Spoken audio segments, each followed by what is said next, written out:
बल्कि देश में जितनी समस्याएं हैं, राज्य में जितनी समस्याएं हैं, हमने बार बार ये कहा है कि इनकी जनक और इन समस्याओं की जो पूरी की पूरी परिणति है वो इन दोनों दलों की है।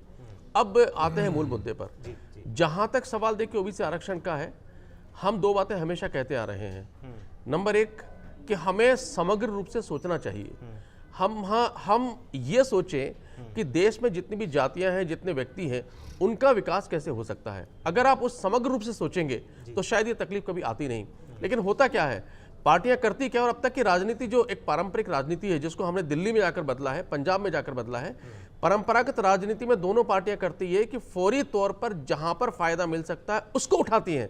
वो जाति हो, मुद्दे हो या कोई और बात हो, अल्पकालिक फायदा। चुनाव में किसका फायदा मिल सकता है, जिस जाति ने या जिस व्यक्ति ने दबाव बनाया उसको फायदा देना, जो शांत रहा उसको शांत कर देना।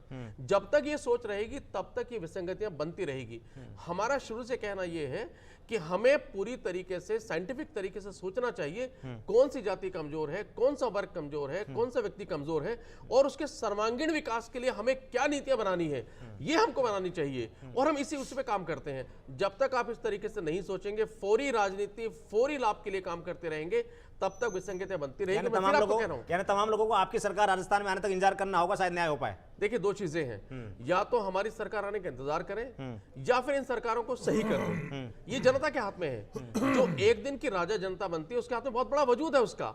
अगर वो चाहें तो सबक सिखाकर दोनों सरकारों को बता सकती है कि अब इनकी जो राजनीति है, जो शुद्ध राजनीति, वो बहुत ज्यादा चलने वाली है। योगेन जी, कुल मिलाकर के मुद्दा वही है। देखिए, वंचित का हक कब मिलेगा, और सीधी सी बात है, जिस तरीके से पेशिया साहब बोल रहे हैं कि ना हमें कांग्रेस फायदेमंद रही, ना कांग्रेस ना बीजेपी फायदेमंद रही, दोनों सरकारों ने। ठीक है योगेन जी, प्लीज।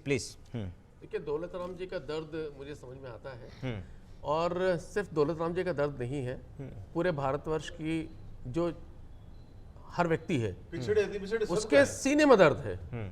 और एक मुद्दा उठाया ओबीसी आरक्षण का, बहुत अच्छी बात है, वो दर्द अपनी जगह पर कायम है।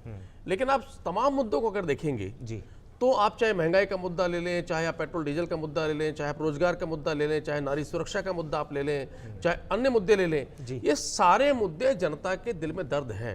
और मैं फिर दोहरा रहा हूं, इस दर्द की देन किसकी है? देन तो कांग्रेस बीजेपी की है, क्योंकि शासन तो उन्होंने किया है।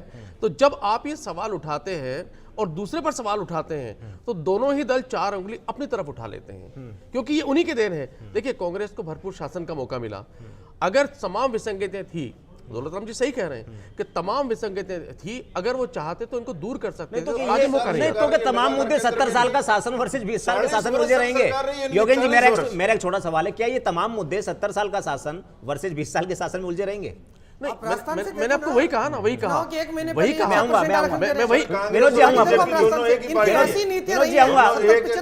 जवाब देने, कोई ये दो पार्टी नहीं है, दोनों एक ही पार्टी है। ठीक है, जवाब लेते हैं। दोनों आरक्षण विरोधी हैं। दौलत राम जी प्लीज, दौलत राम जी जवाब ले लेते हैं please ji. Bharatiya Janata party को भी शासन करते 20 साल हो गए, 9 साल 9.5 साल से तो यहाँ पर है। अगर वो चाहते तो वो भी मुद्दों को हल कर सकते थे। मैं बार बार यही कह रहा हूँ आपको कि दोनों ही दलों की नीति क्या है, फौरी तौर पर है। और आज भी नितिन सारस्वती जी हो चाहे कोई और हो, कोई भी कांग्रेस का लीडर या भाजपा का लीडर क्या ये दावे के साथ कह सकता है कि अगली बार जब मैं सत्ता आऊंगा तो 1 महीने में, 2 महीने में, 6 महीने में, 1 साल में, 2 साल में, 5 साल के अंदर इन सारे मुद्दों को हल कर दूंगा? कोई नहीं कहेगा। ठीक है, आप देखिएगा, मैं फिर आपको याद दिला रहा हूं, 5 वर्ष के बाद में दोबारा आप बहस कीजिएगा, अगर ये दल शासन में आते हैं तो 5 साल ये बाद ये मुद्दा इसी टेबल पर इसी तरीके से। लेकिन जहां तक मैंने जो बेसिक बात कही है, बेसिक बात ये कही कि जिस तरीके से चावल के हांडी में से एक चावल देखा जाता है कि चावल पका के नहीं पका पूरा, इसी तरीके से किसी भी दल की, राजनीतिक दल की कार्यशैली को देखा जाता है।